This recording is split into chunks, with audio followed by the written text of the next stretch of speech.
Hey guys, I'm sorry for not uploading for 3 weeks. To be honest, I got off track and almost lost motivation to keep this channel going, but I got it back. But anyways, enough about my absence. I'm back with a new what if, so let's get started. Night had long since fallen on the village of Konoha. Most of the village had shut their lights off and went to bed by now. However, one light still burned bright in the village. The Hokage and Iruka sat awake, albeit barely in Iruka's case, in the old man's office. Some people would wonder why the two would still be awake at such a late hour. The reason was actually quite simple. Hey, take Kakashi. The man was late, again. Iruka knew that the Chunin they sent to get him may have had to wake him up, but it still shouldn't have taken nearly this long for the man to get ready and be on his way. They wouldn't have needed him at all if Iruka hadn't needed to change the teams. He had just recently given Naruto his headband, making the boy an official shinobi. While he had done so gladly at the time, he was regretting it at the moment. Finding Naruto a team had been easy. He just made the mistake of throwing him in the group with a chronically late sensei, who they happened to need permission from before they changed his team. Not that Iruka was sure the Hokage really needed permission for anything, but it was still courteous to let the man know of his new arrangement. At least that's what Iruka would have thought even an hour and a half ago. Now he was just tired and about fed up with waiting for him. Not to mention he was still covered in cuts and bruises from his scrap with Mizuki. Yeah, all the big stuff had been healed, but he still felt particularly sore. Looking at the Hokage, he noticed that the man's elderly face didn't seem at all tired or even all that anxious about the tardiness of one of his shinobi. He just sat there going about his paperwork. Iruka was about to inquire as to why he seemed so content with this clear showing of disrespect when a loud pop happened right next to him. Following the pop was a cloud of smoke, of which the current object of Iruka's contempt stepped out of. Yo. The man waved, held one hand in the air as he spoke lazily. The Hokage smiled. Good to see you, Kakashi. What kept you this time? Kakashi shrugged. Had to rescue a tree from a cat. Wait. Kakashi paused and seemed to think about it for a minute, much to Iruka's chagrin.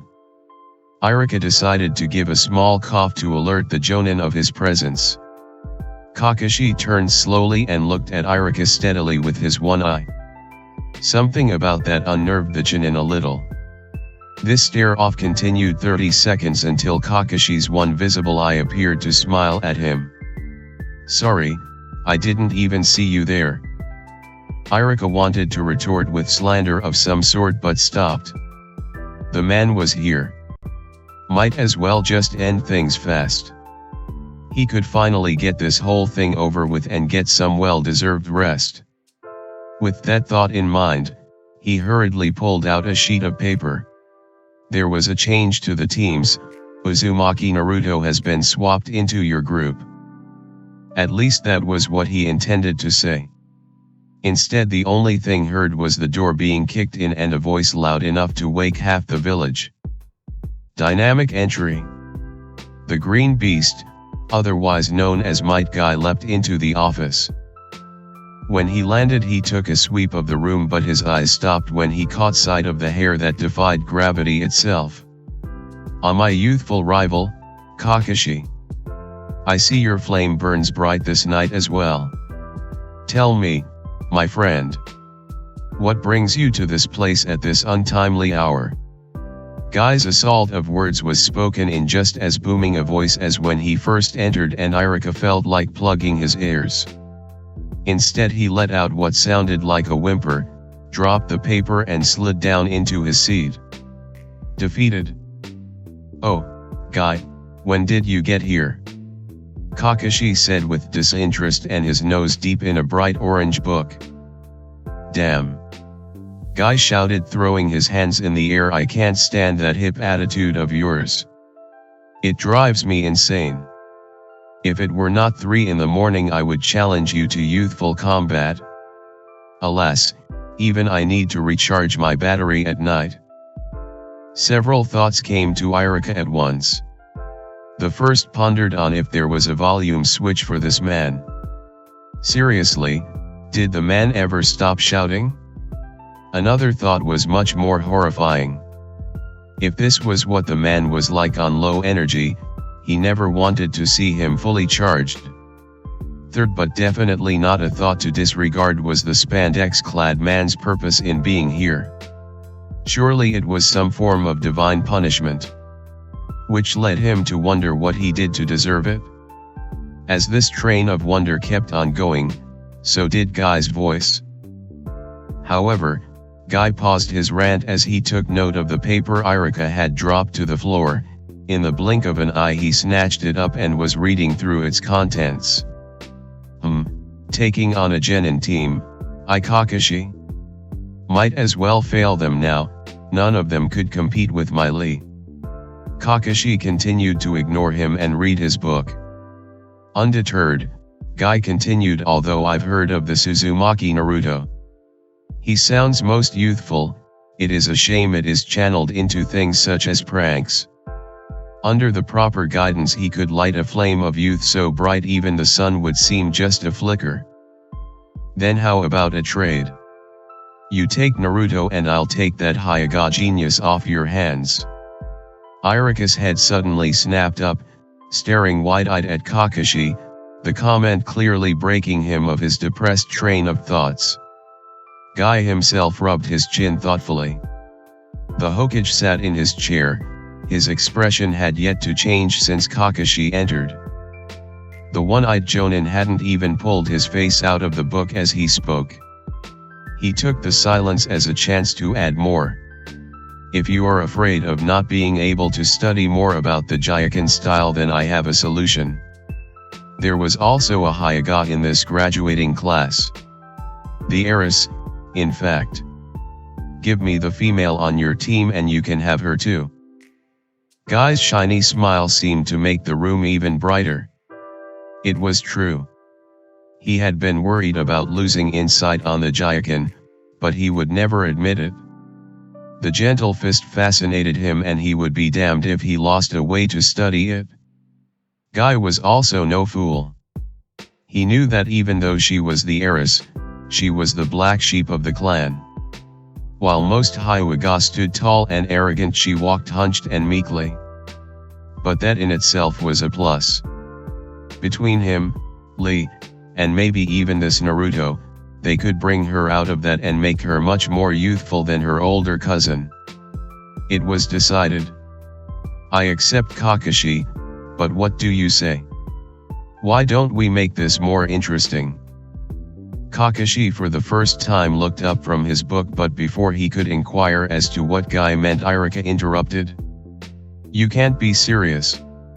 He sounded exasperated. You can't simply trade teams, especially with a group that's been together for a whole year now. It just can't be done. He looked to the Hokage for support, but to his horror saw a gleam in the elderly man's eye. All five eyes were now on him. After a drag on his pipe and a long blow, he spoke. I would like to hear the rest of what Guy has to say. If possible. Guy's smile got bigger while Iruka's mouth seemed to hit the floor. A bet. Guy continued. The team that does better in the upcoming Chunin exams is the winner of the bet, simple as that. As for the stakes, you will finally show me what is behind that mask. Guy shouted the last bit and again Iruka was sure half the village was awake now. You have to give up spandex, was Kakashi's quick retort. For life, he added as an afterthought. Guy seemed to pale at the terms, but it went away almost as fast as it appeared. He apparently had little doubt of failure. Looks like we got a deal then. They both turned to the Hokage. Guy bowed to nearly a 90-degree angle before speaking again. I would be honored if you would arrange this for us, Hokage-sama. The Hokage looked thoughtful for a minute. Guy seemed to be sweating profusely from his position but refused to stand up straight. Iruka chewed on his nails nervously. Kakashi looked as calm and uninterested as ever. Finally, the Hokage spoke. I'll accept to it on a few terms. Guy shot up straight so fast the Hokage felt his own backache. If only he could somehow draw on his flames of youth. Firstly, you are both required to have your teams participate in D-rank missions for at least 2 weeks. Next, I want this to be explained to the teams in a way as not to upset them. I don't care what you say, but I want no hard feelings between you and your students. Finally, take great care of Naruto's secret. He just became aware of it tonight. As his sensei, help him out in any way you can to make sure he knows you see him for who he is. That is all. The last two had been directed at Guy. He knew it wouldn't be hard for his team to part though. His other 2 students just didn't have the youth Lee and himself seemed to exhume. He had hoped with time that they would show more passion, but Neji remained cold and uncaring. Tenten was a kind enough student but was always more focused on sharpening her weapons and training with Neji than working out with them. Not that she could have kept up anyway. It was heartbreaking to admit, but it seemed as almost 2 different teams had formed within Team Guy. This was not something Guy intended to let happen again. Guy was also well prepared for the 3rd term. He saw the looks the boy was given. The fact that he turned out the way he did spoke volumes of the flames of youth he harbored. Guy had nothing but respect for the poor boy. The Hokage just then continued with instructions for the 2. Guy, you and Lee are to go pick up Naruto and Hinata a day from now. They have tomorrow off. I'll leave it to you Kakashi as to where you want to meet your new students. Just be sure to pick up Sasuke at the academy. And try to be on time. The Hokage knew it was a lost cause, but hey, he tried. With nothing else to say, the 2 bowed and turned to leave. As Guy took a step towards the door, he tripped over something. 3 sets of eyes looked down to realize that one Umino Iruka had fainted, probably when the Hokage had agreed to the arrangement. The Hokage only chuckled as he asked Guy to take him to the hospital for him. Guy nodded his acceptance. He picked the man up, slung him over his shoulder and was on his way with blazing speed. Kakashi then disappeared in a poof of smoke, just as he had come. The Hokage finally leaned back in his chair. He felt more his age now that they were gone. He needed to start hanging around young people more. He chucked. Just what he needed, more of Guy's youthful speeches. At least Naruto should be enough of a handful for Guy for a while. If not the other way around. He chuckled some more. He looked down at the rest of the team sheets. He would have to arrange them some more for Iruka. Fortunately, it wouldn't be hard, there happened to be just one easy fix. The Hokage stood up and all his bones in his body cracked. He walked over to the door and shut the light off. It had been a long night. At least it promised for interesting things in the future. Okay, so I hope you all enjoyed this new installment. I will try to upload part 2 when I can, so just sit back and wait. I'll see you guys in the next one. Peace.